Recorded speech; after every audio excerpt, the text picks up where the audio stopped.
உறவினரின் இமச்சடங்கின் போது ஒகேனக்கல் காவிரி ஆற்றில் குளித்த 11ஆம் வகுப்பு மாணவி தண்ணீரில் மூழ்கி உயிரிழந்தார். கூடுதல் தகவல்களை தருகிறார் எமது செய்தியாளர் சரவணன். சரவணன், வணக்கம். விவரங்கள் என்ன? வணக்கம்.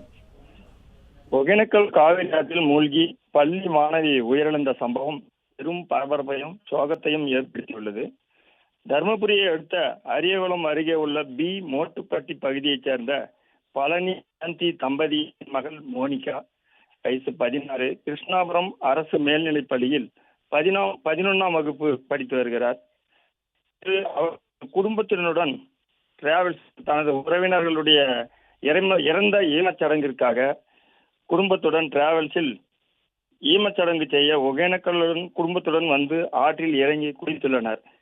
அப்போது எதிர்பாராத விதமாக தனது நண்பர்களுடன் ஆற்றில் ஆழமான பகுதியில் சென்று குளித்த மோனிகா அடித்துச் செல்லப்பட்டுள்ளார். உடனடியாக அவரது அண்ணன் ஓடி சென்று இருவரையும் காப்பாற்றியுள்ள நிலையில் மோனிகாவை மட்டும் காப்பாற்ற முடியாமல் ஆற்றில் அடித்துச் செல்லப்பட்டார்.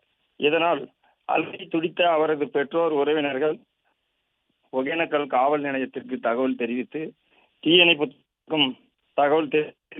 துறையினர் அறிந்து சம்பவ இடத்திற்கு வந்து